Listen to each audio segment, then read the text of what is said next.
Hi guys, and welcome to Relaxing History Time. Tonight we step with you into a frozen night where the wind bites your cheeks and the snow squeaks underfoot, that strange dry squeak that tells you the cold is serious. You're standing in a landscape that does not forgive mistakes. The horizon is white, the sky is pale, and the wind feels like it has teeth. You probably will not survive this if you stay exactly where you are, exposed and upright like a modern tourist who forgot to check the forecast. This is where the idea begins to sink in slowly and sensibly, that the safest direction is not forward and not upward, but down. So before you get comfortable, take a moment to like the video and subscribe, but only if you genuinely enjoy what I do here.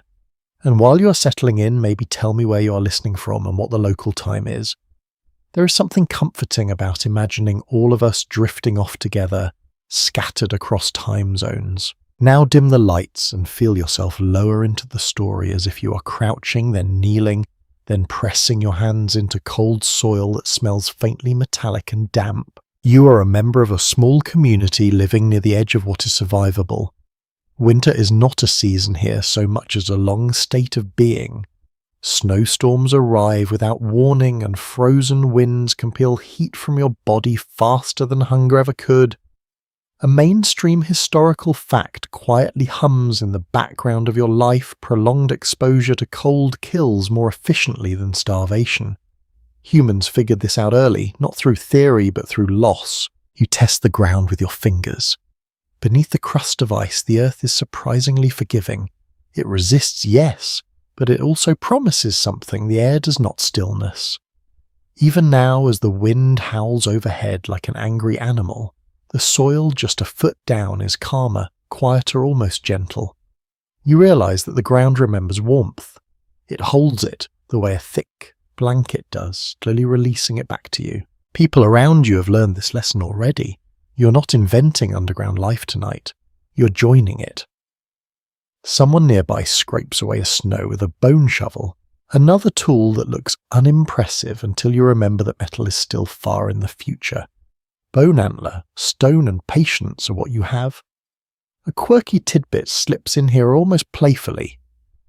In some northern regions, people discovered that frozen ground cracked more easily if you poured hot water over it first, an early and very human hack that mixes cleverness with desperation. You crouch lower as the wind gusts again. It carries sounds with it, a distant cracking of ice, the low whistle through grass that died months ago. Above ground, every noise is amplified and threatening. Below ground, sound softens. Even now, with just a shallow scrape begun, you feel the difference.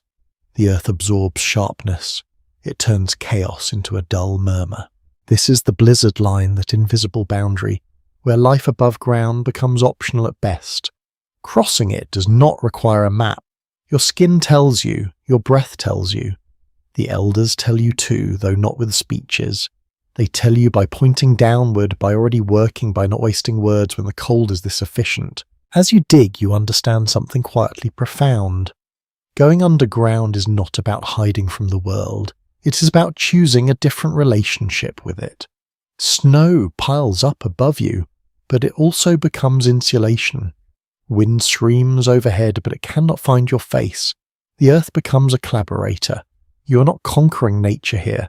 You are negotiating. Historians still debate whether early underground shelters emerged primarily as a response to climate or as an extension of earlier pit-dwelling traditions used for storage and ritual. You can feel how messy that debate is, because from where you are kneeling, the answer feels like both. Survival choices rarely have just one reason. Your knees ache, your fingers burn and then go numb, that worrying transition that tells you to keep moving. Someone passes you a strip of fur to wrap around your wrists. The smell is animal and smoky comforting in a way that bypasses thought. Sensory memory matters here. You remember warmth not as an abstract idea but as a feeling stored in your body. As the pit deepens, you start to imagine the space finished. A low ceiling, walls packed with earth and maybe lined with sod. A sleeping area tucked to one side, fire kept low and controlled. Smoke guided through a small vent that opens away from the prevailing wind. Another mainstream fact slides gently into place.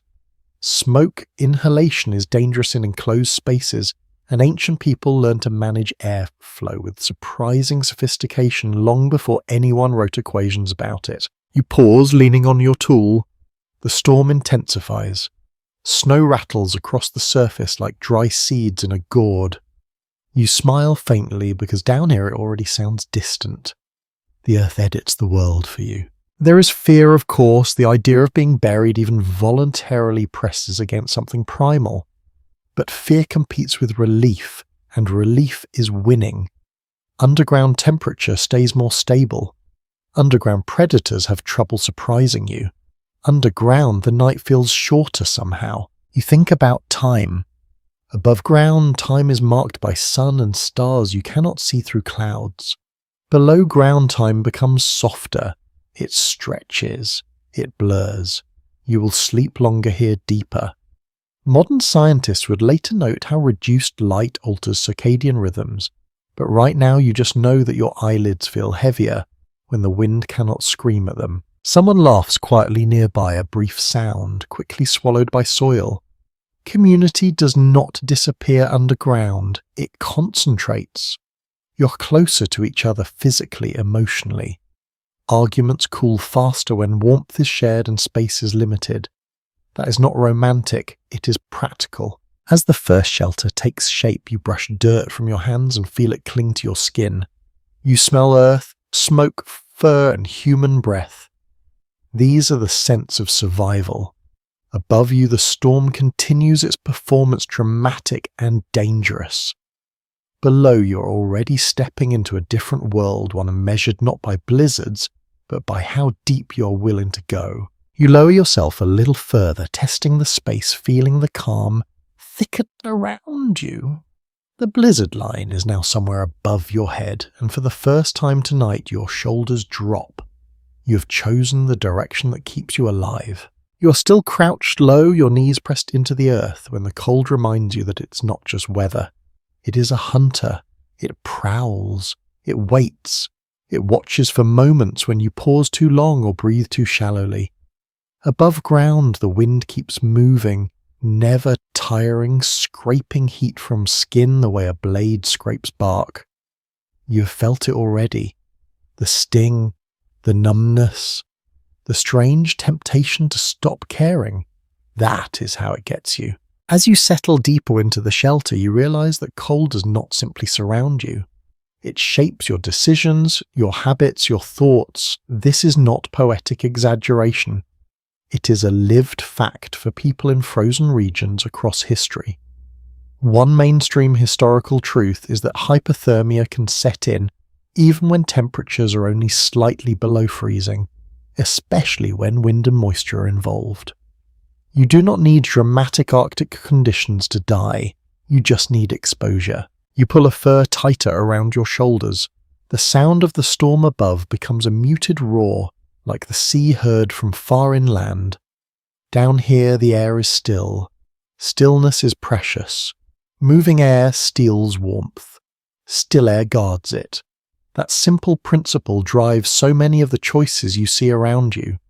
Low ceilings, narrow entrances, bodies sleeping close together. Every design choice whispers the same goal: slow the loss. The cold outside pushes you inward literally and mentally. You notice how conversation drops to murmurs. People conserve not just heat but energy. Speech becomes economical. Gestures shrink. There is a rhythm to survival that feels almost meditative. Each movement has a cost, and you are always quietly calculating whether it is worth paying. A quirky detail drifts into your awareness as someone tends a small fire pit. In some northern cultures, people learned that certain types of moss, when dried, made surprisingly effective insulation and even served as early diapers, keeping moisture away from skin in freezing conditions. It is one of those facts that sounds strange until you realize how moisture accelerates heat loss. Dryness equals life. You inhale carefully. Smoke curls upward, guided toward a narrow vent carved with intention. The opening is not straight up, but angle-shaped to encourage smoke to leave while cold air stays out. This is not guesswork. It is knowledge passed down through watching what works and what kills. You can almost feel the accumulated experience in the walls. Historians still argue whether these ventilation systems developed independently in different regions or spread through cultural contact over thousands of years. Sitting here breathing warm, relatively clean air, the debate feels less important than the outcome. Someone figured it out. Someone survived long enough to teach someone else. Outside, the wind screams louder. You imagine it tearing across open tundra, scouring skin, flattening anything foolish enough to stand tall. Cold wind increases heat loss dramatically, something modern meteorologists quantify with wind chill charts. You do not have charts. You have memory. You remember how fast fingers stopped working when you were caught out there earlier. You remember fear. The cold also hunts through hunger. Winter limits food, slows movement, narrows options. Underground living is not just about warmth. It is about conserving calories. Digging's hard work, yes, but once done, the shelter reduces the daily cost of staying alive. You burn fewer calories shivering. You sleep longer. You wake less often. Energy saved is energy survived. You shift your weight and feel the packed earth beneath you. Give slightly, then hold. There is trust here. Trust in the ground, not to collapse. Trust in the people who chose this spot, carefully away from meltwater paths and unstable slopes. A mainstream fact slips in quietly. Many ancient pit houses were deliberately dug into south-facing slopes to capture more solar warmth even in winter. Orientation mattered. You glance toward the entrance, a low tunnel partially blocked with hides. It is deliberately inconvenient. You must crawl to enter. That is on purpose. Small openings reduce heat loss and limit the rush of cold air. Comfort yields to survival every time. The cold outside does not stop, does not negotiate. It just waits. In response, humans become patient too. You feel time slow, minutes stretch, thoughts soften.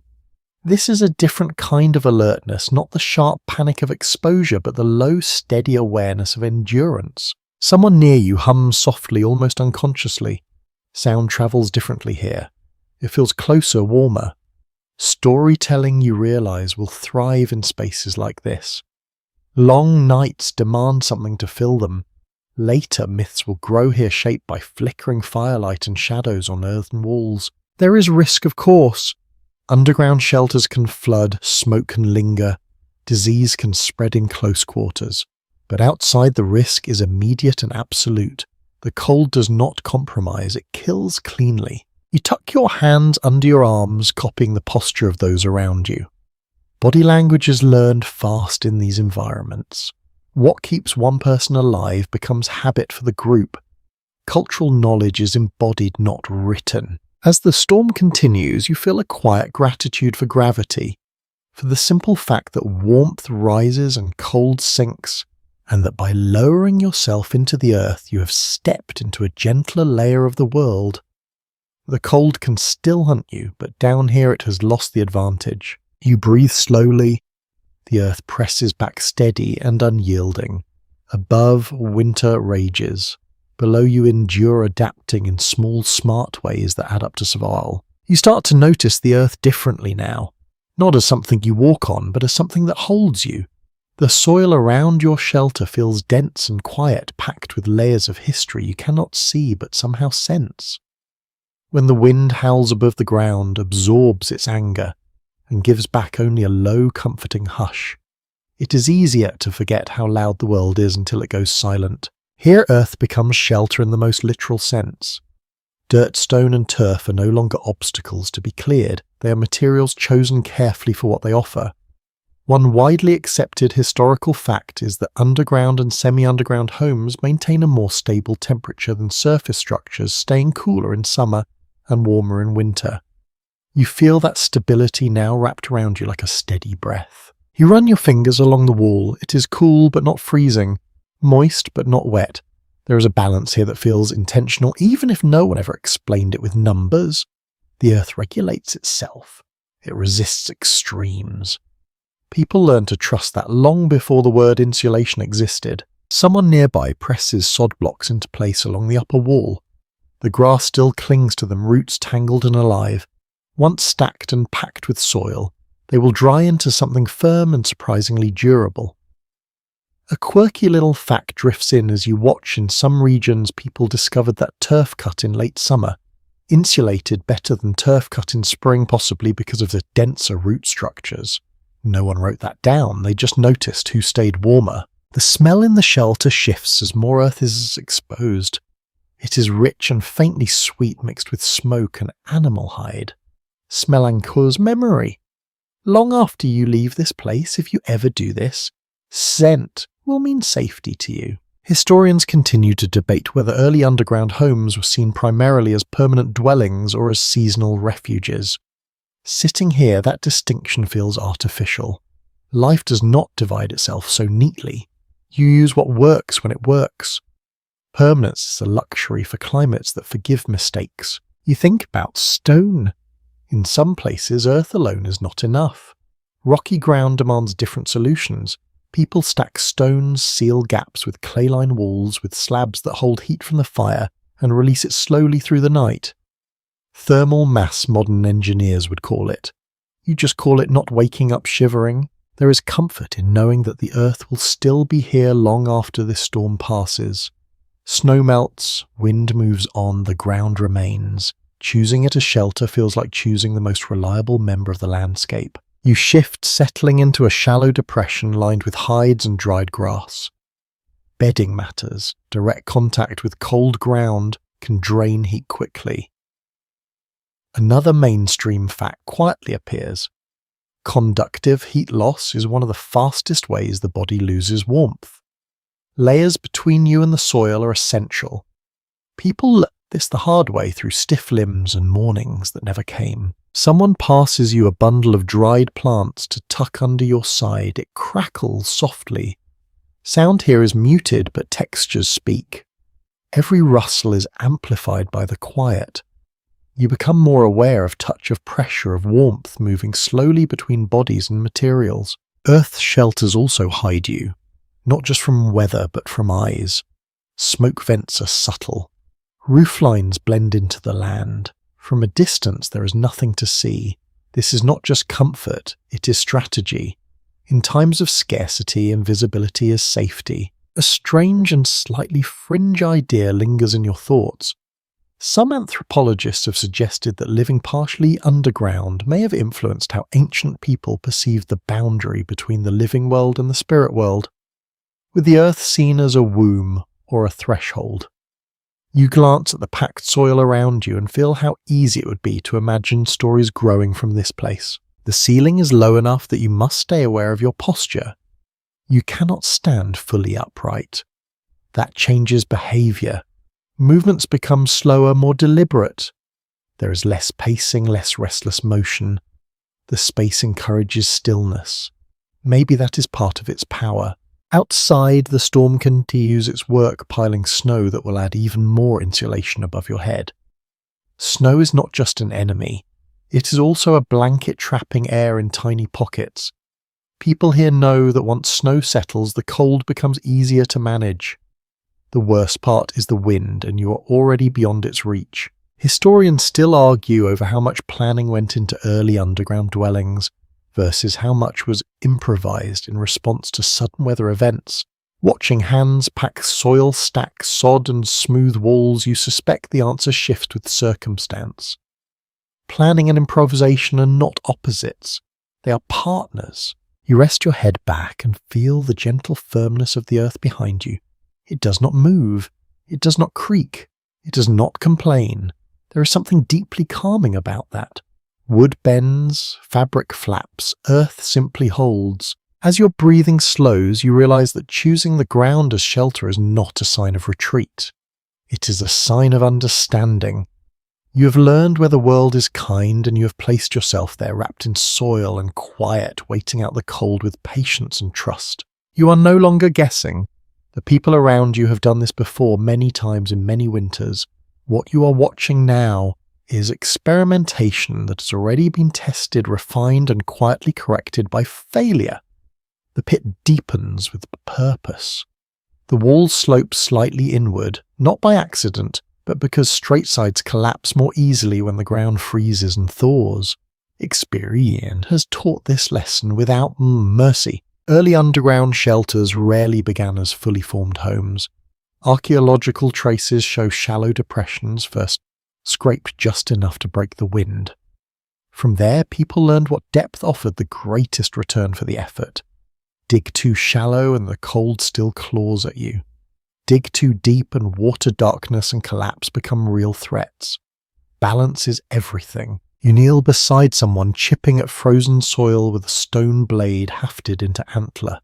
Each strike sends a dull vibration through the ground and into your bones. This is slow work. Frozen earth resists in a way soft soil never does. One lesser-known practice discovered at some early sites shows that people sometimes built small warming fires directly on the ground before digging, letting heat soften the frost layer by layer. It smells like scorched dirt and patience. The shape of the shelter starts to matter. Round pits distribute pressure more evenly. Corners become weak points. You trace the curve with your hand and feel how natural it seems, echoing the shape of a crouched body. Nothing here is designed for standing tall. Everything is designed for enduring. There is disagreement among researchers about whether these early pits were meant to be lived in for weeks, months, or only during storms. Sitting here watching snow pile up outside the entrance, you understand why the question persists. A shelter does not announce its intended lifespan. It adapts. People decide how long to stay based on weather food and the strength of their walls. As the pit grows deeper, materials change. Loose topsoil gives way to denser layers that hold their shape better. In some regions, builders deliberately stopped digging when they reached clay, knowing it resisted water infiltration. Clay walls, when packed and smoothed, shed moisture rather than absorbing it. That knowledge did not come from books, it came from surviving spring melt. You feel the air grow slightly warmer as the walls rise around you. Even without a fire, the temperature stabilizes. The earth blocks wind entirely now. Sound becomes muffled, then almost gentle. The storm still exists, but it no longer dominates your senses. A curious detail surfaces as someone reinforces the upper rim with woven branches.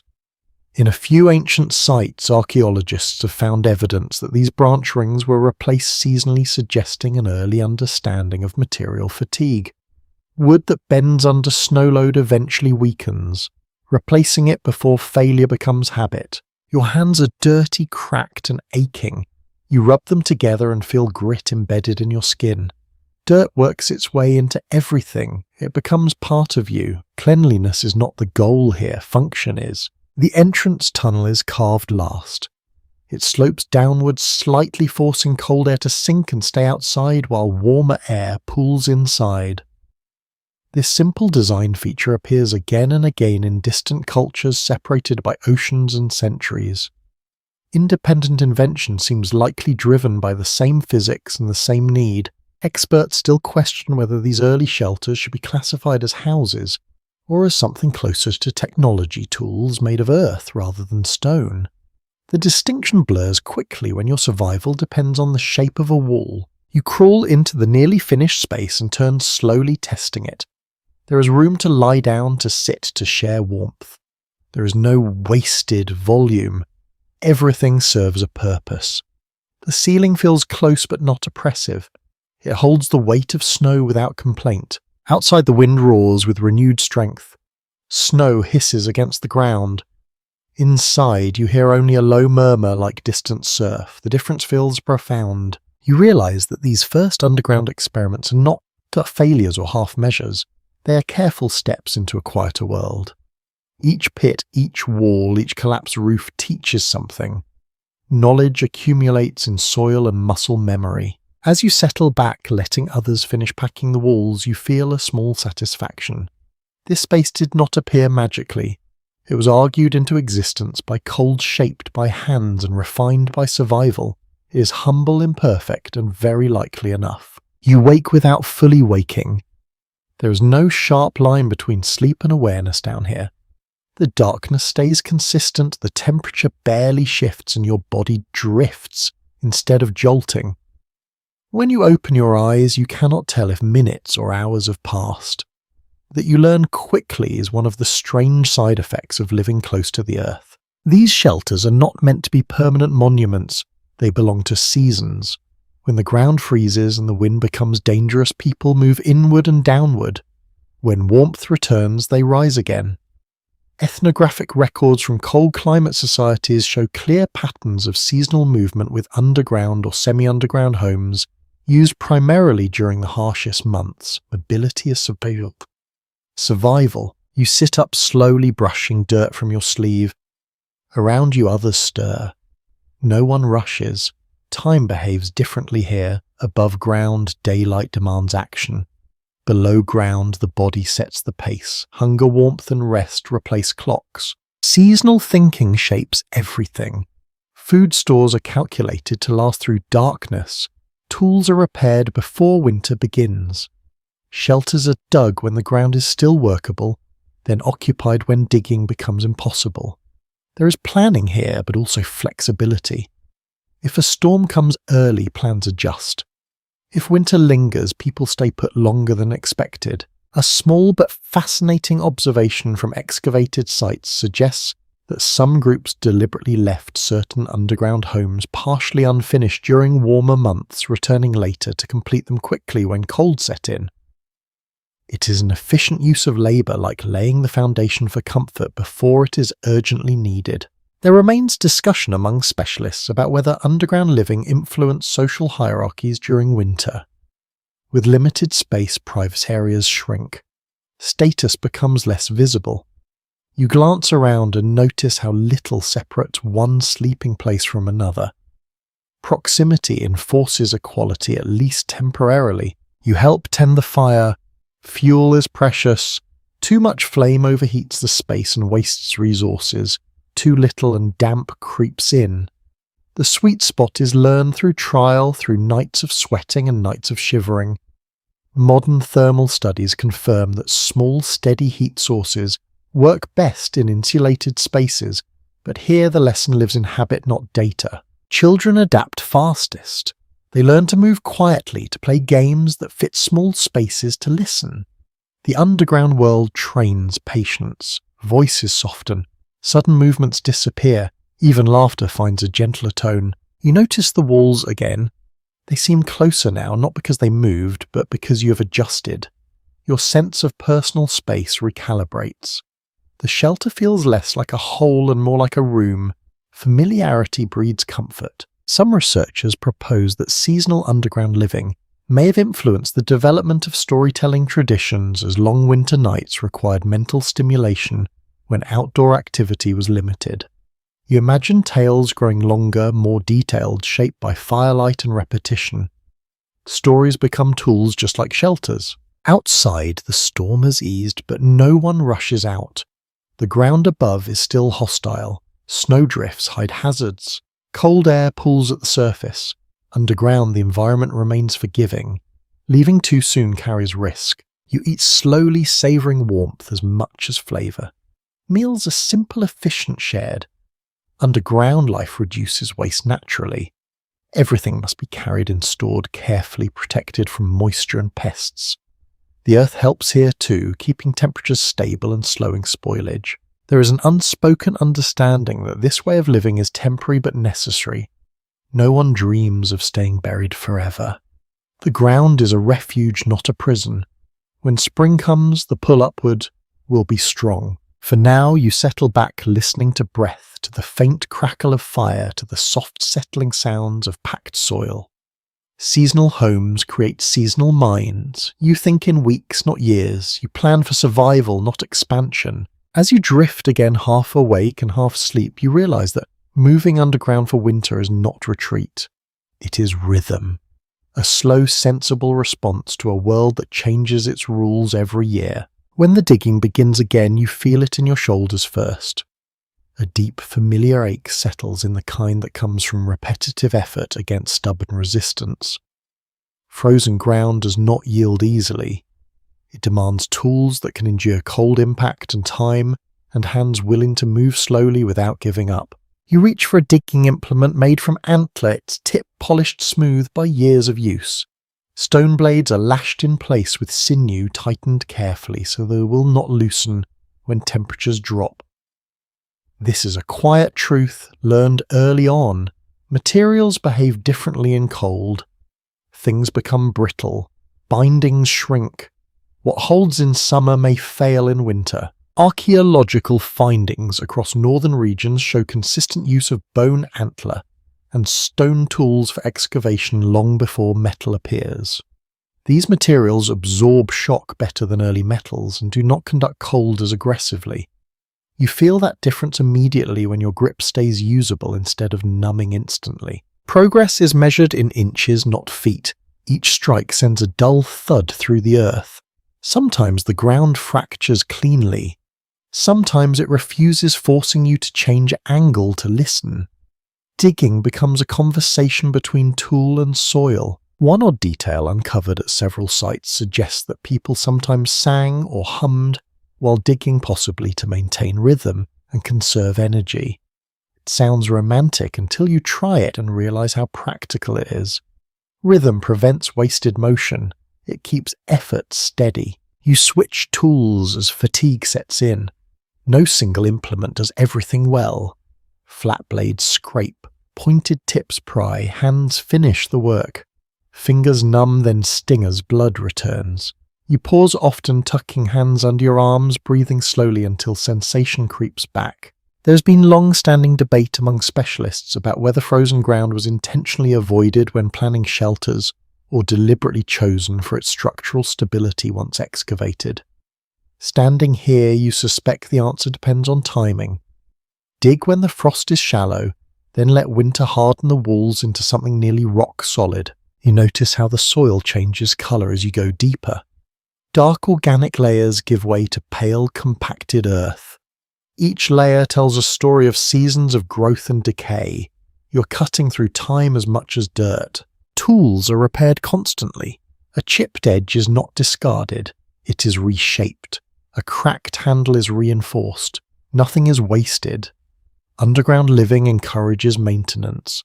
When resources are limited, care becomes habit. A practical insight shared quietly among diggers is that frozen soil often breaks more cleanly if struck after a brief pause, allowing vibrations to travel and settle. It is subtle, learned only through repetition.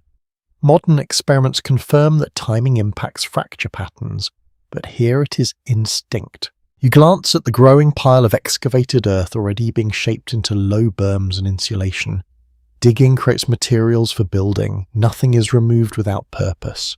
The weight of the ground presses down as walls deepen. You feel the importance of slope and support. Straight walls invite collapse. Curved ones distribute pressure. This understanding exists without equations carried in hands and eyes. Children watch closely, absorbing technique through observation rather than instruction. Someday they will dig too, guided by muscle memory formed in moments like this. As the shelter takes shape, you feel a quiet pride. These tools, simple as they are, extend your strength. They allow you to reshape the land just enough to survive without trying to dominate it. You rest briefly, leaning against the cool earth. Your breath fogs faintly, then fades. The cold is still present, but it no longer controls the pace. With bonestone and patience, you carve out a pocket of calm beneath a frozen world. You crouch closer to the fire, careful not to crowd it. Flames behave differently down here. They do not leap or dance wildly. They settle into a steady, almost respectful burn, as if they understand the rules of this place. Fire underground is not about spectacle. It is about control. Long-observed patterns from ancient shelters show that hearths were almost always placed slightly off-center, never directly beneath the highest point of the ceiling. This was not coincidence. Heat rises, smoke follows, and positioning matters. You feel it as you extend your hands, warmth spreading evenly instead of scorching one side of your body. The fire is small, fed slowly. Too much fuel would overheat the space and waste precious resources. Too little would invite damp and chill. Balance again. Everything comes back to balance.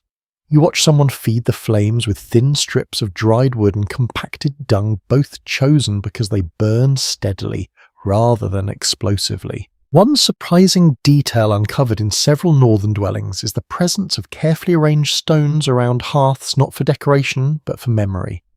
Once heated, they release warmth long after the fire dims. You rest your palm near one and feel gentle heat lingering like an echo. Managing smoke is a constant concern. Eyes sting easily. Breathing becomes shallow if the air thickens. The vent above you is narrow and angled, its shape refined through countless small adjustments. Too wide and heat escapes. Too narrow and smoke lingers. People learn to read the movement of smoke like weather adjusting the fire instinctively. There is still no full agreement here among researchers about how much trial and error went into early hearth design versus how much knowledge was inherited and refined over generations. Sitting here, you sense both. Every family probably learned something slightly different passed down as habit rather than instruction. You notice how the fire draws people inward. Stories begin here. Hands warm, tools dry. Food cooks, slowly releasing smells that mingle with earth and hide. The scent of fat and smoke settles into the walls, marking the space as lived in. A faint crackle becomes the background rhythm of the shelter. Sound softens further. Outside wind screams unheard. Inside the fire becomes the loudest thing, and even it whispers. Children edge closer, drawn by warmth and light. Shadows flicker across the walls, stretching and shrinking. This low, steady light changes perception. Time feels suspended. You could sit like this for hours without noticing. Some anthropologists suggest that mastery of indoor fire management marked a turning point in long-term underground living, making deeper shelters viable. Without controlled fire, darkness and cold would limit how far down people could safely go. You glance at the ceiling and realize how much trust rests on this small flame. You adjust your position, turning one side toward the heat, then the other. The ground beneath you is cool but not biting. Layers of bedding do their job. Heat rises, collects and stays. The fire is never left unattended. Even while resting, someone watches it. Responsibility rotates quietly. This shared vigilance strengthens bonds. Survival becomes collective, not individual. As embers glow and the flame settles lower, warmth remains. The shelter does not instantly cool. Stone earth and bodies hold heat together. You feel drowsy, comforted by the predictability of it all. Fire below the surface is not dramatic. It is intimate.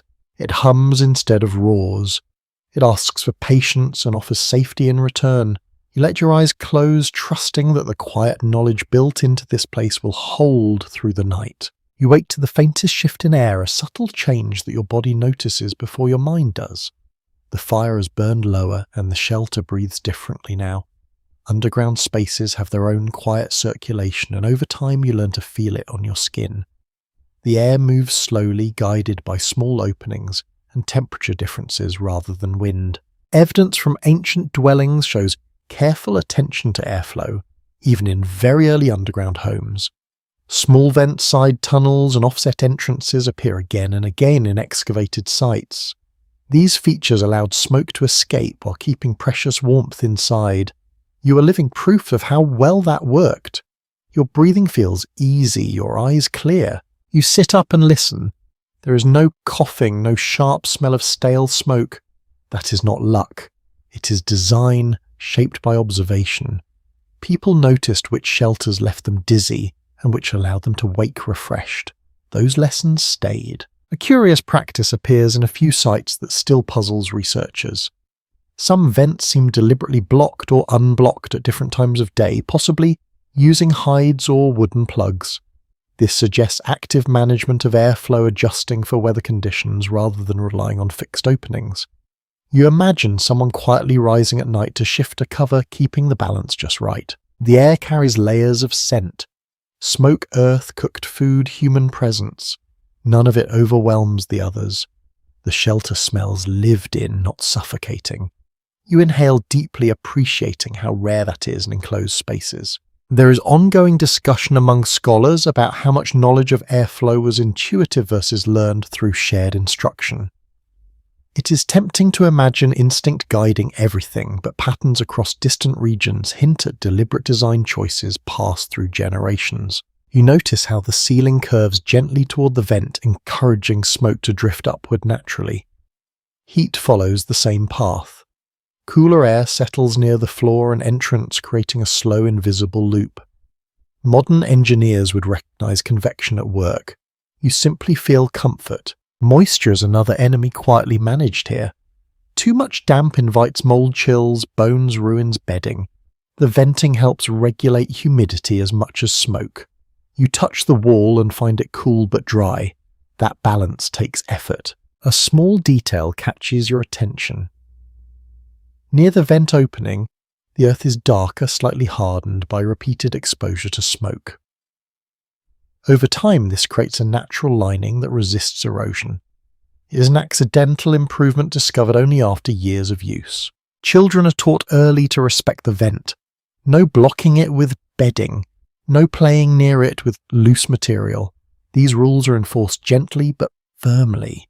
Air is invisible, but its importance is understood. You shift closer to the entrance and feel a faint coolness near your ankles. That is intentional. Cold air sinks and stays low away from sleeping bodies. The entrance tunnel acts like a buffer zone, trapping chill before it reaches the heart of the shelter. Some researchers question whether early underground homes were healthier than surface dwellings due to improved air stability. Others point out risk of smoke exposure and crowding. The truth likely sits somewhere between. Design reduces danger but does not erase it. As the fire is coaxed back to life, smoke rises obediently, slipping toward the vent in a thin ribbon. You watch it go, oddly satisfied. This invisible choreography keeps you alive. You lie back down, breathing slowly. The shelter inhales and exhales around you, guided by earth and intention. In this quiet exchange of air, warmth, and patience underground, life becomes not just possible but comfortable enough to rest. You sink back into rest, but sleep here is not the same as sleep above ground. It comes in layers. You drift surface, then drift again, carried by warmth and stillness. Without dawn light or stars to mark time, your body decides when to rest and when to stir. Underground, you do not chase sleep. You allow it. Findings from long-studied pit dwellings suggest that people living below ground often slept longer during winter months, likely due to extended darkness and reduced activity demands. You feel that pull now. Your limbs are heavy. Your thoughts stretch out and slow down as if they too are insulated. The ground beneath you presses back gently.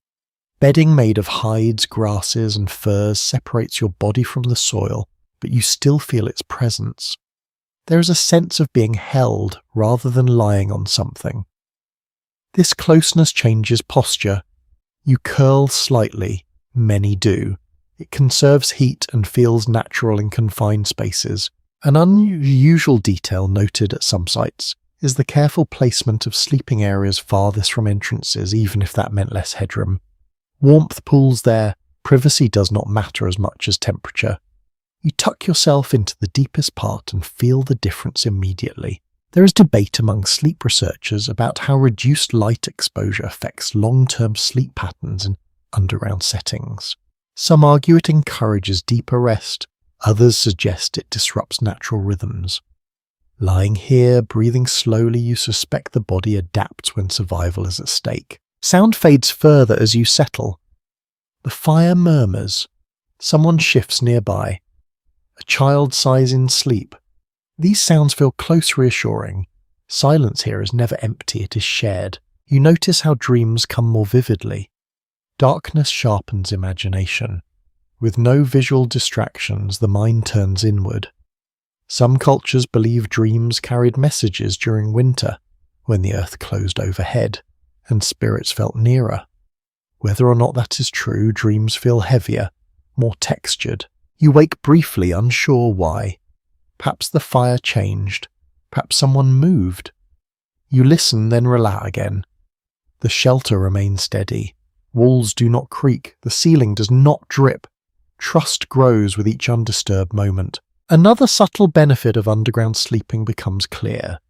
Temperature barely shifts through the night. Above ground, cold spikes before dawn. Here warmth lingers, you do not wake shivering. That alone preserves strength. Some anthropologists suggest that communal sleeping underground reinforced social bonds, reducing isolation during harsh seasons. Bodies close together share warmth and presence. Loneliness struggles to survive in spaces like this. You turn slightly, finding a position where your back rests comfortably against packed earth. The wall feels cool but not cold, it steadies you.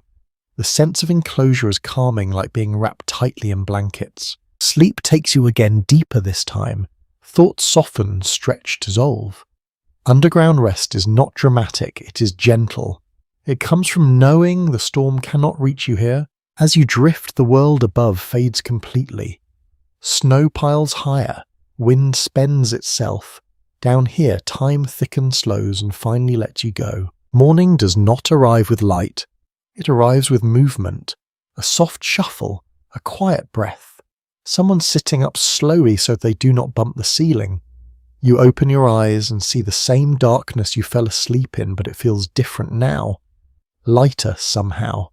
Your body knows it has rested. Life below ground develops its own daily rhythm. People rise in centers, careful not to disturb warmth too quickly. Hands find tools by memory. A fire is coaxed back rather than rebuilt. These habits appear again and again in excavated winter dwellings where signs of repeated careful use show that mornings were slow, deliberate affairs. Children wake last, their sleep is deeper, their bodies warmer from shared bedding.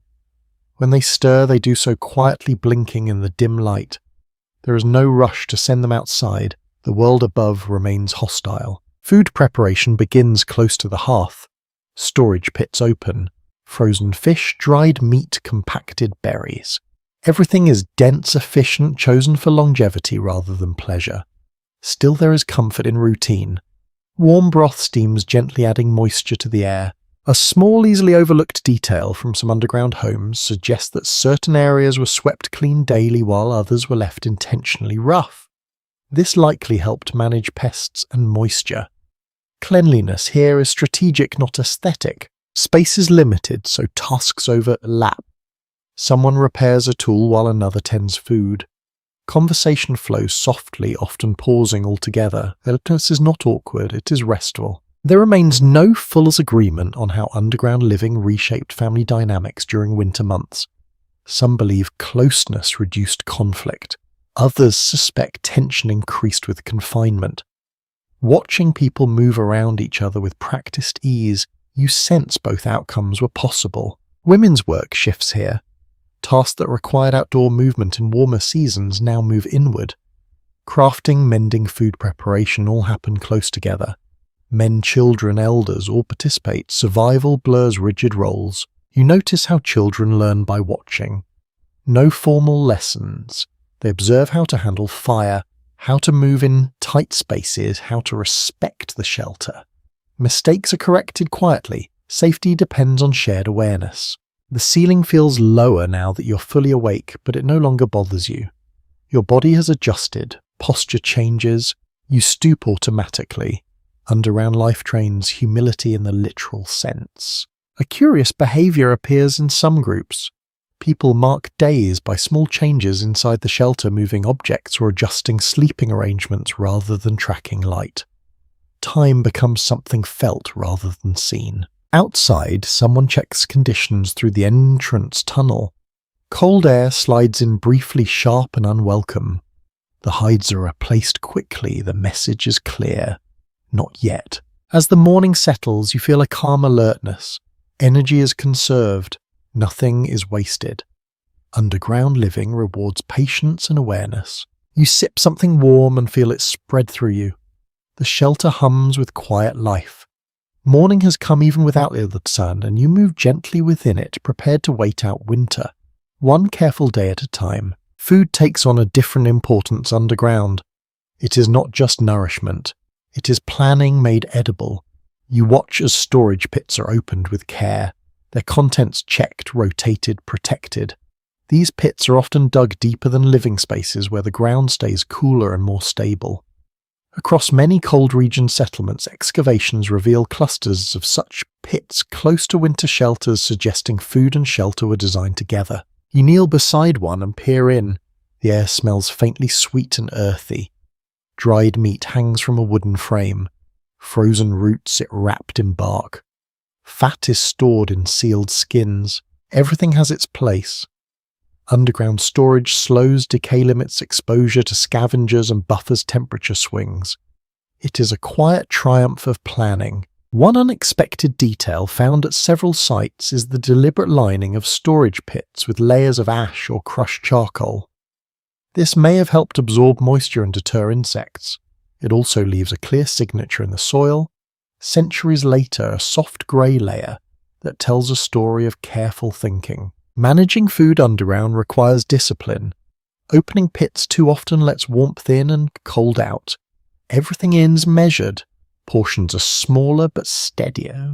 Hunger is kept at bay, not eliminated. There is ongoing disagreement about whether underground storage led to more communal food sharing or stricter rationing. Watching how food is distributed, you sense that fairness is enforced by proximity. Everyone sees what exists. Hoarding would be obvious. Children are taught early not to play near storage areas. Spilled food invites pests and moisture. These rules are firm but not harsh. Survival depends on collective responsibility. The shelter smells change as food is prepared. Smoke mingles with fat earth and dried plants. The scent becomes familiar, comforting. Underground, living, sharpened smell. You notice changes quickly. Spoilage announces itself. Some groups take advantage of the cold soil itself, burying food directly in the ground outside the shelter. Frozen earth becomes a natural freezer. This practice appears in multiple regions separated by vast distances, suggesting a shared solution to the same problem. You eat slowly, aware that every bite represents labor from months earlier. Hunting, gathering, drying, storing. Winter meals carry the weight of past effort. The act of eating together reinforces bonds. Conversation softens, complaints fade. Gratitude becomes practical, not ceremonial. You close the storage pit carefully, sealing it against air and curiosity. The earth accepts it back quiet and cool. Food underground is not abundant, but it is reliable. That reliability is what keeps panic away. You settle back feeling nourished not just by what you ate, but by the knowledge that tomorrow has already been considered. As days pass beneath the surface, something subtle begins to shift inside you. The underground world does not just shelter the body, it reshapes the inner landscape as well. With the sky hidden and the ground pressing close, thoughts turn inward. Belief finds new spaces to grow. Many excavated winter dwellings show signs of intentional arrangement beyond pure function. Objects placed carefully. Stones stacked in patterns. Charcoal marks repeated in the same places. These details suggest that underground spaces often held meaning beyond shelter. You sense it in the way people move slower near certain corners, quieter near the hearth. One small but intriguing practice appears in a handful of sites. Smooth stones carried from rivers or distant places are sometimes found buried beneath floors or set into walls. Their purpose is unclear. Some think they marked ownership.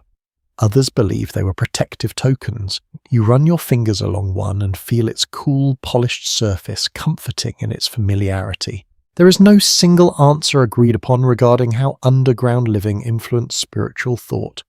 Some scholars see it as purely practical.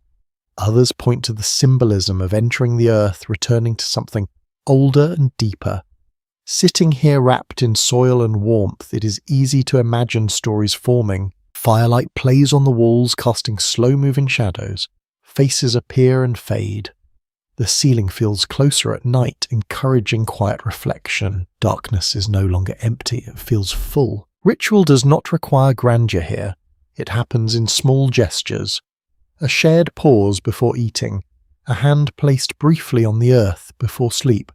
These acts anchor people when the outside world feels distant and dangerous. Children absorb these behaviors without explanation. They learn when to be quiet, when to listen, when to touch the ground gently. Belief is taught through repetition, not instruction. Some researchers suggest that underground spaces blurred the boundary between daily life and ritual, making the sacred ordinary and the ordinary sacred. When survival depends on the shelter itself, gratitude becomes constant. You notice how stories told here differ from those shared outdoors. They are quieter, more reflective. Tales of origins of ancestors emerging from the ground of spirits dwelling below. Whether these stories shape the shelter or arise because of it remains an open question. You rest your palm on the wall and feel its steady presence. The earth does not respond, but it holds. That is enough. As night deepens, conversation fades. People settle into sleep with a shared sense of protection. Belief here is not loud. It is felt in the calm that settles over the shelter in the trust that the ground will continue to hold through the dark. The air changes as you travel north. It grows sharper, drier, and quieter all at once. Sound carries farther in cold places, but there is less of it. Footsteps crunch, breath hisses. Even the sky feels closer. You pull your fur tighter and follow the people who know this land well, those who understand that survival here depends on reading subtle signs. Life at the Arctic edge demands precision. Mistakes are not forgiving. Excavations from high-latitude regions reveal winter shelters dug deep into ground that freezes solid for much of the year, often reinforced with whatever materials were available. Stone where stone exists. Driftwood where trees do not. Every piece is used thoughtfully. You lower yourself into one such shelter, feeling how different it is from those farther south. The walls are thicker, the entrance tunnel longer and steeper. Cold air sinks and stays there, trapped away from living space. This design appears repeatedly across polar settlements, suggesting a shared understanding of how air behaves in extreme cold. A small, almost surprising habit appears in some Arctic communities. People deliberately leave a thin layer of snow on the roof of their underground homes, even brushing off excess to maintain the right thickness. Snow insulates best when it is light and full of air. Too much weight threatens collapse. Too little invites heat loss. Balance again. There is no universal agreement on how much of this knowledge developed locally versus how much spread through contact between groups moving along coastlines and rivers. Sitting here, it feels less important than the outcome. Similar problems invite similar solutions. The darkness is deeper this far north. In winter, daylight barely brushes the horizon. Underground, the difference between day and night almost disappears. Time becomes a suggestion rather than a rule. People eat, rest and work based on need rather than light. You notice how bodies are layered with clothing even indoors. Removing too much risks sweat, which can freeze later. Layers are adjusted constantly. Mastery of clothing becomes as important as shelter itself. Children grow up understanding cold as a constant companion, not an enemy to be defeated, but a force to be managed. They learn early how to feel changes in temperature, how to respond before discomfort becomes danger. Food here reflects the landscape that becomes essential. Calories matter more than variety. Underground shelters protect stored food from scavengers and wind, but freezing remains a challenge. People learn to use cold as preservation rather than fight it. You listen to the silence above. Snow absorbs sound. Wind skims over packed drifts. Underground, the quiet feels profound, almost sacred. The shelter becomes a bubble of human warmth in an immense frozen world. Some researchers wonder whether extended underground living in polar regions shaped social behavior in ways we still do not fully understand. Confined space, prolonged darkness, and constant reliance on one another must leave marks on culture. You feel hints of it in the careful politeness, the respect for personal space, even when space is scarce. As you settle into this northern shelter, you sense how finely tuned everything is. There is no excess, no ornament without purpose. Underground life at the Arctic edge is survival distilled to its essentials. You breathe slowly, letting the cold remain outside. The ground holds firm. The shelter does not creak. Above you, winter stretches endlessly. Below you, endure warm enough, quiet enough, alive. You notice the materials change as you move along the coast. The ground here is shallow, rocky, and stubborn, refusing deep excavation. Instead of fighting it, people adapt. Homes become hybrids, part earth, part something else. You step into a shelter framed with massive bones, curved and pale, set into the ground like ribs. Whale bones smoothed by salt and time forms arches strong enough to carry stone. This kind of building appears most often in places where trees are scarce and stone is unreliable. Coastal Arctic communities made use of what the sea provided. Long-known settlement remains show whale bone used not just for tools but for architecture itself. It is resourcefulness taken to its logical extreme. Sod fills the gaps between bones. Thick blocks of turf are stacked and pressed into place, roots tangled tight. When frozen, they become nearly solid. When thawed slightly, they still hold shape. You press a hand against the wall and feel layered textures. Bone smooth and cold. Turf springy but firm. Earth binding it all together. One small and striking detail uncovered at a few sites suggests that some whalebone homes were dismantled and reused over multiple years. Bones were too valuable to abandon. When a shelter collapsed or was no longer safe, its framework lived on somewhere else. Portability, even in massive materials, mattered. The roof curves low, almost hugging the space inside. Snow piles on top, adding insulation rather than threat. Smoke finds its way out through a narrow opening lined with stone and bone fragments darkened by years of use. The air inside smells faintly of oil and earth. There is still uncertainty about how these mixed material homes felt to live in compared to fully earthen shelters. Some believe bone structures creaked and shifted more. Others argue they were remarkably stable once frozen into place. Sitting here wrapped in furs, the difference feels minor. Warmth matters more than sound. You imagine the work involved, coordinating hunts, transporting enormous bones, cutting short summer windows. Every part of this shelter represents communal effort stretched across seasons. Children trace the curves of bone with their fingers, learning its shape as something familiar rather than strange. To them, this is not unusual. It is home. Light filters faintly through the entrance tunnel, reflecting off pale bone surfaces and giving the interior a soft glow. It feels different from stone or soil shelters, more organic, more alive somehow. You settle back and listen. Wind moves across the roof. Snow shifts. The bones do not complain. They hold just as they once held life in the sea. Here, underground living becomes collaboration, not only with earth, but with animal remains, with landscape, with memory. You feel the quiet weight of that cooperation as you rest sheltered by what the world offered and what people learn to use wisely. Silence has texture underground. You notice it most during storms when the world above is loud with wind and shifting snow, yet down here everything feels padded. Sound does not disappear, it softens. Sharp noises lose their edge. Even voices seem wrapped in something warm. People who have studied ancient underground dwellings often remark on how acoustics change in earthen spaces. Rounded walls absorb echoes. Packed soil dampens vibration. This is not something early builders aimed for consciously, but it shapes daily life all the same. You feel calmer when nothing echoes back at you. During heavy storms, this quiet becomes a form of protection. Panic feeds on noise. Underground, the storm feels distant, abstract. You can sense its presence without being overwhelmed by it. There is a small, easily missed habit observed in a few sites. People sometimes placed woven mats or layers of fur along certain walls, possibly to reduce drafts, but also likely to soften sound. In confined spaces, noise matters. Sleep depends on it. You listen closely. The fire murmurs. Someone breathes deeply. A child shifts and settles again.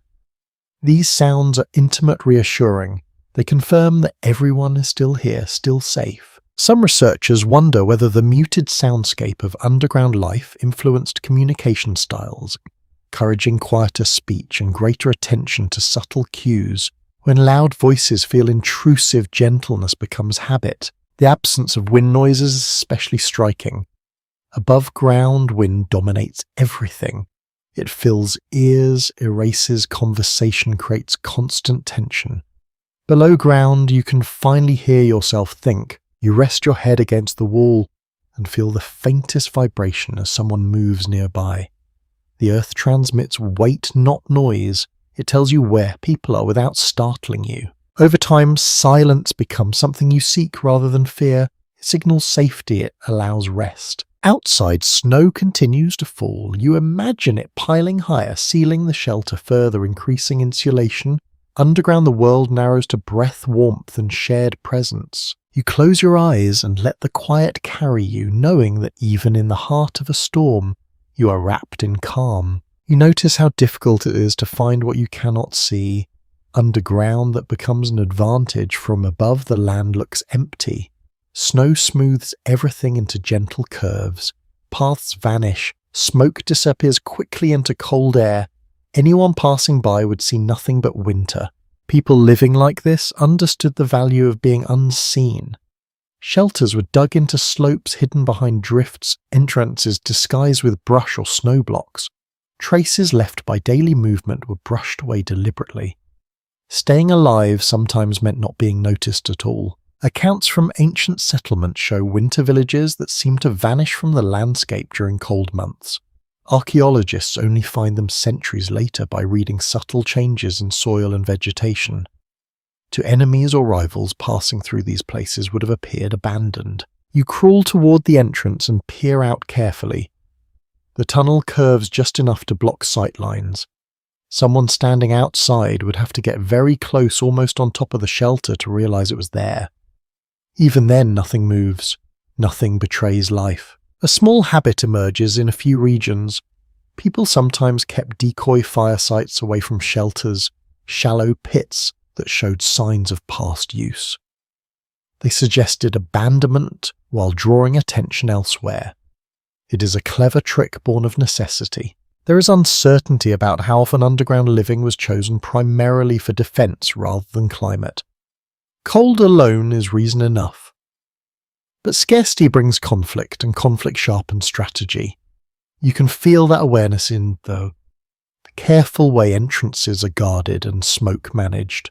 Children are taught early not to stand upright near openings, not to silhouette themselves against snow. These lessons are delivered softly, but they stick. Survival depends on discipline. Inside light is kept low, flames are shielded, reflections are avoided. Everything about this place says stay small, stay quiet. You sense how safety changes behavior. People relax, not because danger is gone, but because it has been pushed farther away. Distance, even just a few feet of earth, makes a difference. At night, when storms howl and visibility drops, the shelter becomes almost impossible to detect. Snow covers any trace of movement. The world above erases you. Some researchers suggest that living unseen for long periods may have shaped cultural values around humility and restraint. Standing out becomes risky. Blending in becomes wisdom. You settle back into the shelter, comforted by invisibility. The earth hides you well. For now, that is enough. Work does not disappear underground. It changes shape, pace, and meaning. Tasks that once spread across open ground now gather close together, folding inward like everything else. You watch hands move with practiced care, each motion economical, aware of shared space and shared warmth. Much of what keeps this shelter running happens quietly. Clothing is mended by firelight, nets are repaired, tools are reshaped and sharpened. Long-studied winter dwellings often show dense clusters of small activity marks, suggesting that many tasks happen side by side rather than in separate areas. Underground life compresses labour as much as it compresses people. You notice how responsibilities flow rather than fix. Someone cooks while also watching a child. Someone repairs a tool while listening to a story. There is little separation between roles. Survival rewards flexibility. Women's work, often tied to seasonal rhythms above ground, adapts here without losing importance. Food processing, clothing repair, childcare, and planning for future seasons all happen within arm's reach. In these spaces, influence comes from skill and knowledge rather than physical dominance. A subtle but telling detail appears in some underground homes, where patterns on tools and surfaces suggest that certain people consistently occupied specific positions near the hearth. These spots offered the best light and warmth. Over time, they became informal centres of activity and authority. There is no clear answer as to whether underground living increased or reduced social tension. Confined space can magnify conflict. It can also force resolution. Watching people negotiate space with glances and small adjustments, you sense a quiet diplomacy at work. Children participate early, they pass tools, gather fuel, learn by doing. Underground life does not allow for long periods of idle observation. Everyone contributes something, even if that something is simply staying out of the way. You feel how work becomes slower but more focused. There is no rushing. Mistakes cost energy and materials that are hard to replace in winter. Care becomes a habit. Stories circulate while hands move. Knowledge passes sideways, embedded in conversation rather than instruction. This is how techniques survive generations, not written, remembered through doing. The shelter hums with low activity. No single task dominates. Everything blends together. Work here is not separate from living. It is living. You lean back briefly, watching shadows move across the walls as people shift positions. The earth absorbs sound and motion alike, creating a sense of calm productivity. Underground labour feels less like effort and more like maintenance. Keeping warmth in, keeping cold out, keeping each other alive through another long stretch of winter. Children adapt faster than anyone expects. In the dimness, their eyes learn quickly. They move without hesitation, ducking instinctively, stepping around sleeping bodies, knowing where the warmest spots are without being told. Underground learning happens through immersion rather than instruction. You watch them play, if play is even the right word. Games become quiet, compact, imaginative. Pebbles turn into animals. Shadows become stories. Laughter exists, but it's contained more breath than sound. Long before formal schooling ever existed, children in these shelters learned how to occupy small worlds with grace. Traces left behind in winter dwellings suggest that children spent significant time indoors during the coldest months. Small handprints pressed into clay walls, tiny footprints near hearths. These marks are accidental records of presence, proof that underground life was not just endured by adults, but lived fully by the young. There is an odd little habit found in a few shelters. Low niches carved into walls at child height, too small for storage or tools. Some believe they held toys or personal objects. Others think they were simply places children claimed as their own. You imagine a small hand placing a smooth stone there, marking territory in a crowded world. Darkness shapes learning. Without visual distraction, children become acute observers of sound and movement. They recognize people by breath, by footstep, rhythm, by scent. These skills stay with them above ground, too sharpening awareness in hunting and travel. Adults speak differently around children here. Voices soften. Instructions are given gently. A raised voice carries too far in enclosed space. Patience becomes necessary, not optional. Some thinkers have wondered whether growing up in such enclosed environments influenced how children understood space and safety later in life. Did underground winters make open landscapes feel overwhelming or freeing? There is no simple answer, but you sense that adaptability becomes second nature. Children learn respect for the shelter early. They know where not to touch. They know how to move near the fire. Mistakes are corrected immediately, but without drama. Safety is communal. As night settles again, children are gathered into shared bedding, warmth layered carefully. Sleep comes easily to them. The shelter feels like a single organism breathing together. You watch as a child curls closer to an elder, fingers as clutching fur. In this quiet underground world, childhood is shaped by closeness, awareness, and an early understanding that survival is something shared. Warmth is not just comfort here, it is medicine.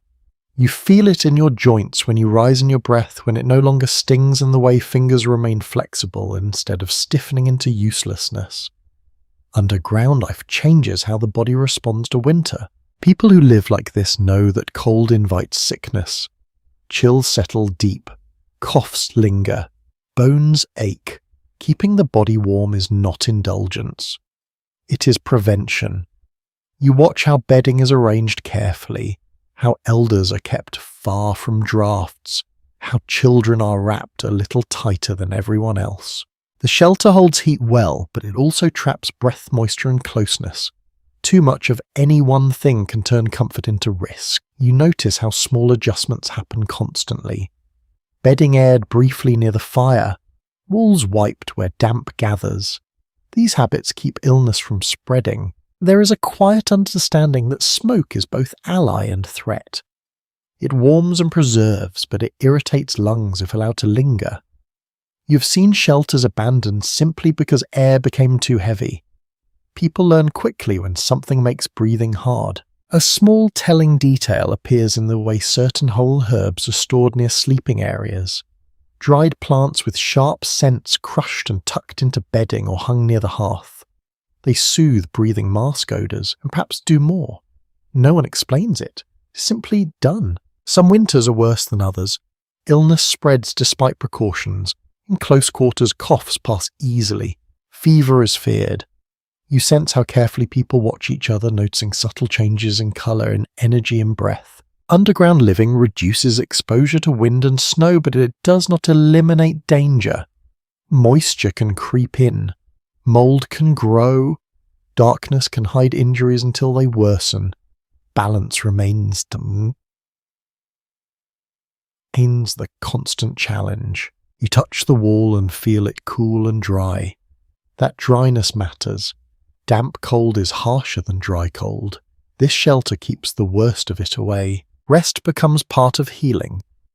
Without the pressure to move constantly, bodies recover more easily. You sleep longer. You wake less often. Strength returns slowly, but it returns. As you lie back down, wrapped in warmth and quiet, you realize that survival here is not dramatic.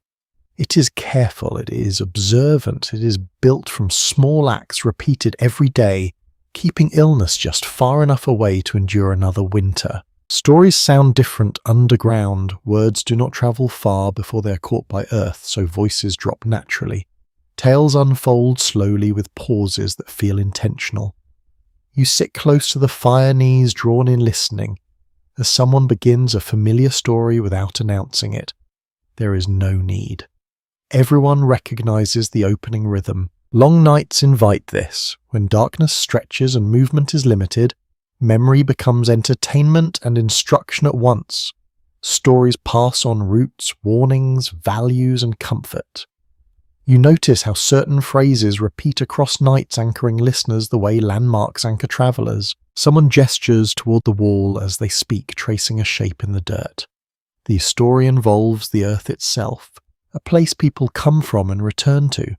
It feels appropriate to hear, surrounded by soil and shadow. The shelter listens too, holding sound gently. A small detail surfaces as you watch children react. They lean forward during certain parts, already knowing what comes next. Repetition does not dull these stories, it deepens them. Each retelling adds a layer like soil compacting over time. Objects become prompts. A carved bone passed from hand to hand, a stone warmed by the fire. Touch grounds the story keeps it from floating away. In this space, memory is physical. You notice that stories often avoid the sky. They focus on ground animals, ancestors, journeys through snow and darkness. Underground, the world above feels distant, almost abstract. The earth becomes the center of imagination. Some nights, stories are practical. How to survive a storm, how to recognize dangerous ice. Other nights they wander. Spirits, dreams, transformations. The line between instruction and comfort blurs. Voices soften as the fire burns lower. Stories slow stretch, then taper off. No one rushes the ending. Silence follows naturally, not as absence, but as completion. You feel how storytelling knits people together in confined space. Shared memory reduces fear. It gives shape to long winters. As the last words fade, you settle back, carrying fragments of story with you into sleep. Underground stories do not echo. They sink in, becoming part of the quiet that holds you through the night. Movement does not stop just because you live underground. It simply becomes less visible. Paths still exist, but they are remembered rather than marked. You hear people speak quietly about others who will arrive soon, about goods that will be exchanged, about news carried slowly through winter. Trade continues even in the coldest months. Shelters like this one are not isolated bubbles.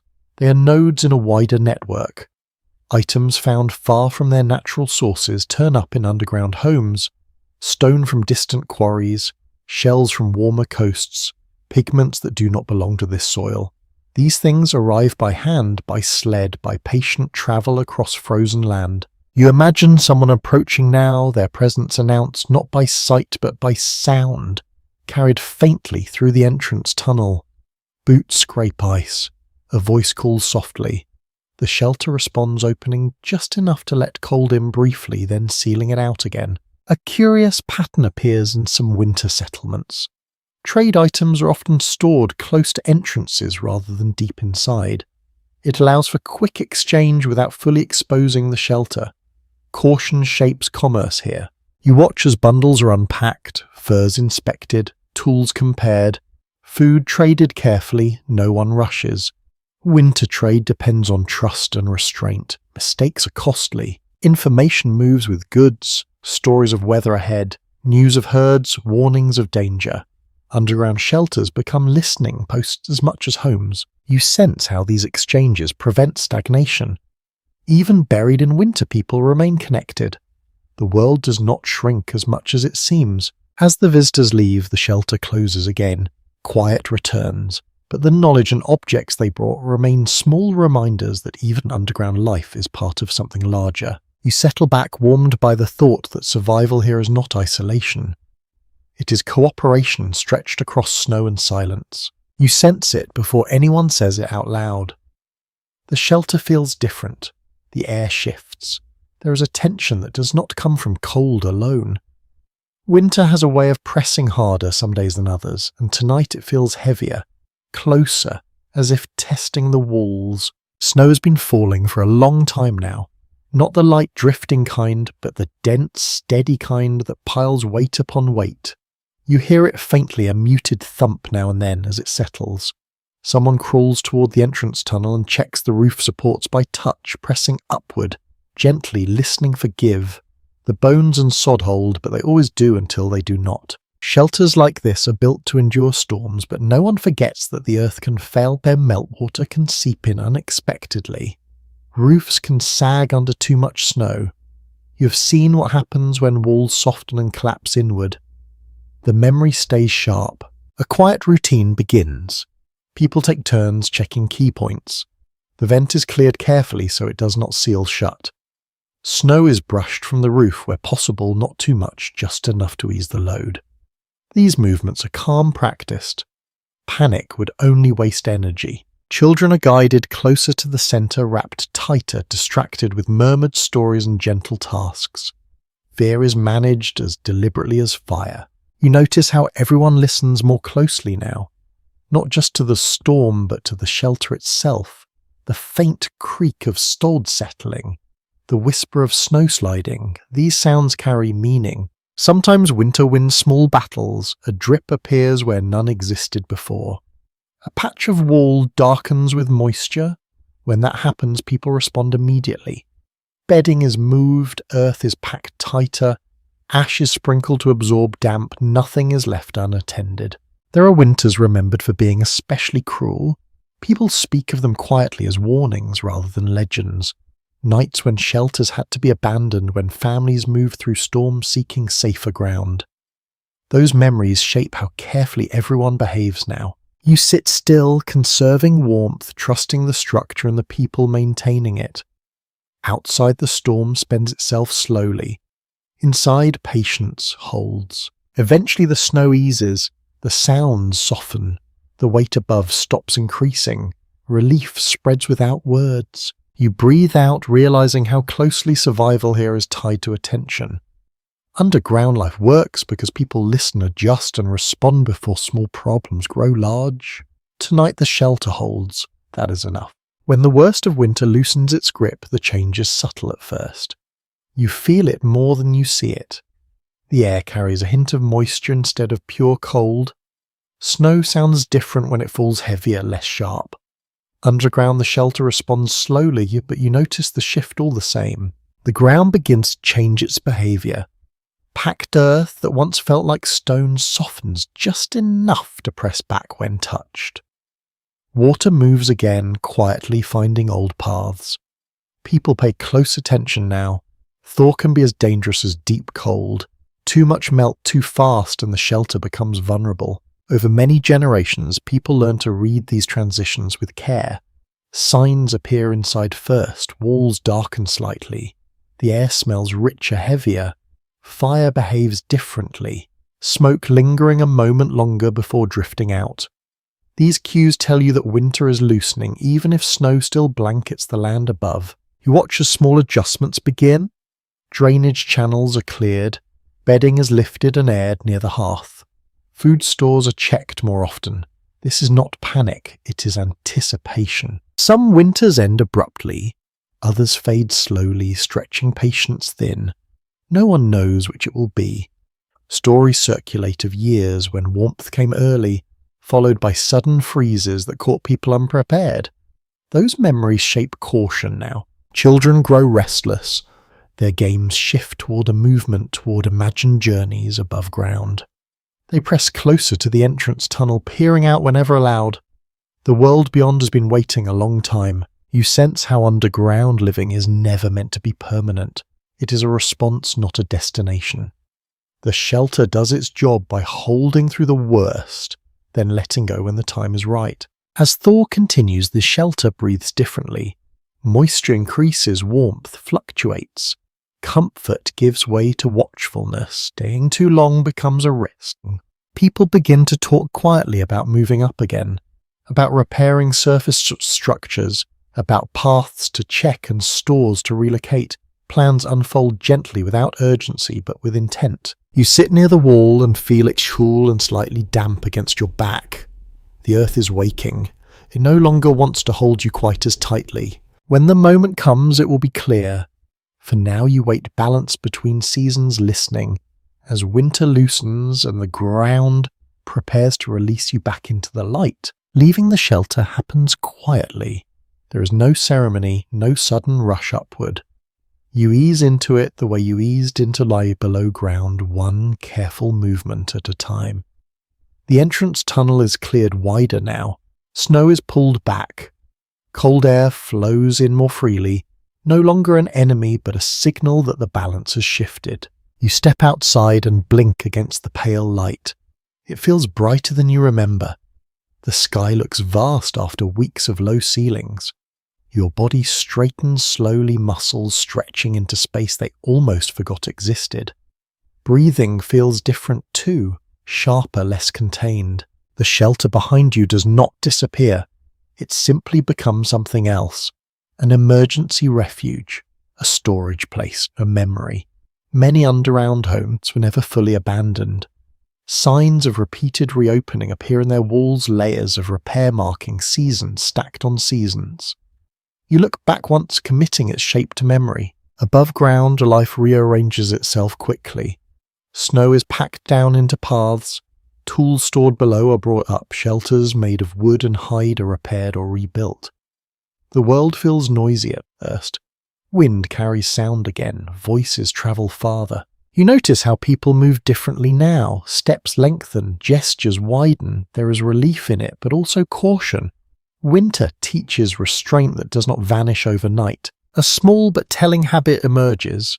People leave markers near the underground entrance, subtle signs that guide return if needed. A stone placed just so, a piece of wood set upright.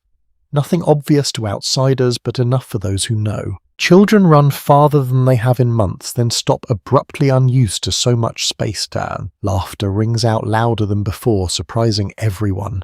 The shelter settles as snow melts and earth shifts. It will need attention later. Maybe next winter. Maybe sooner. Nothing built of soil lasts forever without care. You walk away slowly feeling lighter, aware that the ground beneath your feet once held you through the worst. Underground life did not end, it simply stepped back waiting. Spring does not raise winter, it layers over it. You carry the quiet, the patience, the closeness with you as you move upward into open air, knowing you may return when the world demands it again. You return later when the ground has settled enough to invite curiosity rather than urgency. The shelter no longer feels like a refuge, it feels like a memory you can step back into. You crouch and enter, slowly, careful not to disturb what time has already begun to soften. The space smells different now, earthier, quieter. The fire pit is cold, its stones pale and still. Ash lies where it fell undisturbed. You trace a finger through it and leave a mark that will probably last until the next rain works its way down. These places do not vanish when people leave. They wait. Soil holds shape. Walls remember pressure. Long after voices fade, the ground keeps the outline of living. You can see where bedding once lay, where hands rested against the wall, where feet moved most often.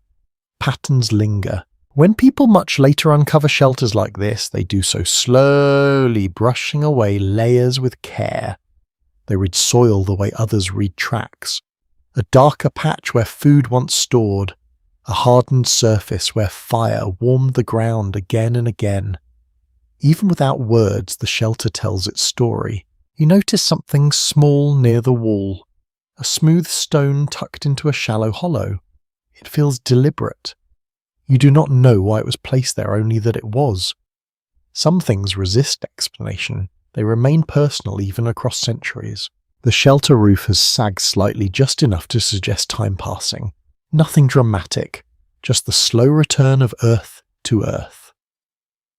It reminds you that these spaces were never meant to last untouched. They were meant to be used, repaired, reused, and eventually reclaimed. You imagine future hands finding this place, wondering who lived here, how long, during which winter.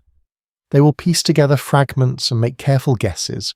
Some questions will remain unanswered, hanging gently in the air like breath in cold. You back out into daylight again, brushing soil from your hands. The shelter stays behind, quiet and patient. It has done its work. As you walk away, you realize that underground life leaves traces not just in soil, but in thinking. It teaches how to read subtle signs, how to value quiet, how to trust the ground beneath you. You carry that with you even now as the shelter slips once more into stillness. You begin to notice how much is missing. Walking across old settlement ground, you sense gaps where something once existed but left no clear trace behind. Underground life hides itself well, not just from enemies but from time. Wood decays, hides rot, soft materials dissolve back into soil. What remains is partial, suggestive, incomplete. When people search for these places long afterward, they rely on faint clues, slight depressions, soil that behaves differently underfoot, a change in plant growth that hints at altered ground below. Even then, many shelters are never found. They collapse inward gently, blending into the landscape without protest. You imagine how many stories vanish this way. Entire winters lived and forgotten. Generations who learned, adapted, and survived, leaving behind almost nothing visible. What we know comes from fragments that happen to endure. What we do not know may be far greater. Sometimes absence speaks louder than presence. A lack of tools might suggest careful reuse rather than scarcity. An empty pit could mean food was consumed exactly as planned. Silence in the ground does not always mean silence in life. You pause near a shallow hollow and wonder how many people slept there, how many storms passed overhead while they waited safely below. The earth gives no answer. It keeps its secrets well. Later attempts to reconstruct underground life rely heavily on imagination guided by evidence. Even careful interpretation carries uncertainty. A wall could have held bedding or storage. A niche might have been practical or personal. Without voices, certainty fades. You realize how much modern understanding depends on what survived by chance. Fire hardened some surfaces. Cold preserved others. Moisture erased many more. History underground is a selective memory shaped by decay as much as by discovery. You step back and look across the land again. It appears empty, but you know better now. Beneath your feet, traces remain subtle and easily overlooked. Underground life leaves the lightest footprint. That may be its final lesson. Survival does not always announce itself. Sometimes it endures quietly, then disappears without asking to be remembered. You sit with the quiet questions that remain after everything visible has been examined. Some answers feel close, almost within reach, while others drift just beyond clarity. Underground life resists neat explanation. It was shaped by the weather, need, habit, and choice all at once. When people look back and try to explain why entire communities chose to live beneath the surface, no single reason stands alone. Cold matters, safety matters, tradition matters, yet none of these fully capture the feeling of stepping down into earth and finding calm instead of fear. You think about how different regions arrived at similar solutions without sharing words or maps. Perhaps it was inevitability, perhaps it was intuition, perhaps it was simply what worked repeated until it felt natural. Some shelters feel carefully planned, others improvised. Some last for generations, others only a season. Trying to sort them into categories feels less useful than accepting their variety. Life rarely follows a single pattern. You rest your hand on the ground and feel its firmness. This is what remains constant. The earth offered shelter. People accepted. There are questions that never settle. Did living underground change how people thought about home? Did it alter how they imagined the world above? Did children who grew up below ground carry that experience differently into adulthood? These thoughts hover without resolution. You realize that uncertainty does not weaken the story. It deepens it. Not knowing leaves room for empathy, for imagination, for humility. Underground life was not a single answer to winter. It was many answers shaped by countless winters, countless hands, countless moments of choosing to go down instead of standing in the cold. You breathe in slowly and let the questions remain unanswered. They feel gentle now, no longer demanding explanation. Some things are meant to be understood only in part. The rest is felt like the steady calm of earth holding you when the storm passes overhead. And you begin to notice familiar shapes appearing in unfamiliar places. Not in the past, but around you now. Hillsides cut cleanly into smooth curves. Homes half hidden by earth. Windows set low roofs thick and heavy. The feeling is subtle but unmistakable.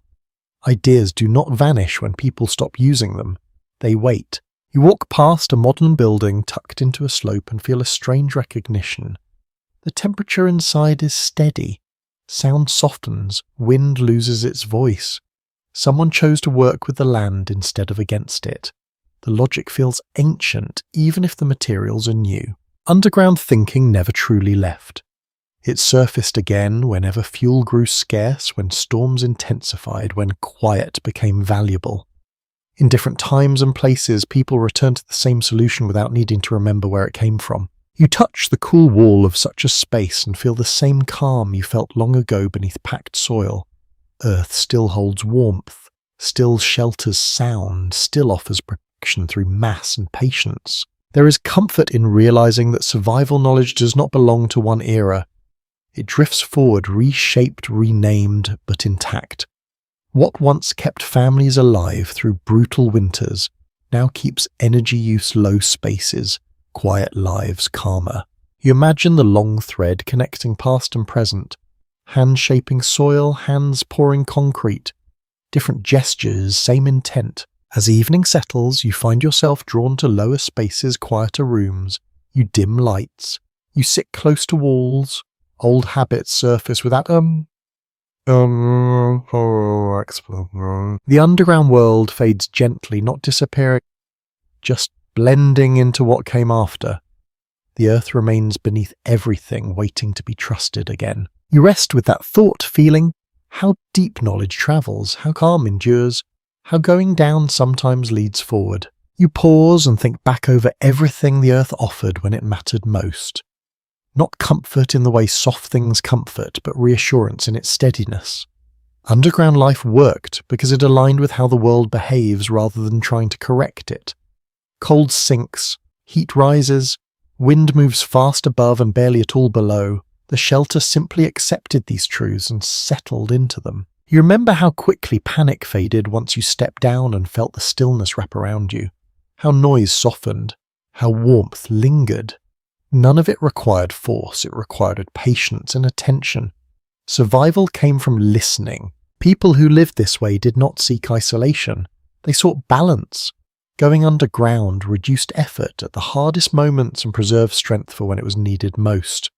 Food lasted longer, sleep deepened. The body stopped fighting every second. You notice how resilience here was quiet. No grand structures, no permanent scars on the land. Just enough change to endure. When winter ended, the ground reclaimed what it had lent. That gentleness matters. It explains why this approach lasted so long across so many places. It asked little and gave enough. It fit human limits. You realize that success did not come from a single invention, but from a collection of small decisions made well. Where to dig, how deep, how to shape walls, when to stay, when to leave, none dramatic, all essential. Underground living worked because it respected time. It waited out storms instead of challenging them. It trusted that conditions would change. As you sit with this understanding, it feels less like history and more like a lesson that never stopped being relevant. Sometimes the strongest move is to lower yourself to reduce exposure to let the world pass overhead. You breathe slowly and feel the calm settle again, the same calm that filled those shelters long ago. It has not gone anywhere. It has just been waiting. You let the thought drift, feeling how resilience does not always rise. Sometimes it rests quietly beneath the surface. You slow without trying to. It happens naturally, like breath settling when effort ends. The underground world has already begun to fade, not as something lost, but as something gently released. You are no longer crouched or listening for storms. You are simply resting with the memory of it. The earth no longer presses close yet. You can still feel its presence steady and patient. You remember the weight above, how it once felt protective rather than threatening. Snow became insulation. Darkness became shelter. Silence became reassurance. None of it dramatic, all of it enough. You think about how easily the body adapted. How quickly fear gave way to routine. How warmth, once secured, allowed the mind to soften. Underground life did not make people smaller. It made them quieter, more attentive, more tuned to subtle shifts in air, sound and feeling. That way of living slips easily into memory because it aligns with something deep and familiar. The idea that safety is not always found by standing tall or moving fast. Sometimes it comes from lowering yourself, narrowing your world, letting excess fall away. You picture the shelters again, empty, now slowly returning to earth. Walls rounding, roof settling, traces fading until only a gentle dip remains. Nothing asks to be remembered loudly. The land absorbs everything with the same calm it once offered. As your thoughts drift, the pace slows further. Sentences stretch, edges blur. You no longer follow one idea to the next. They float past like quiet clouds. You feel the warmth of the fire without seeing it.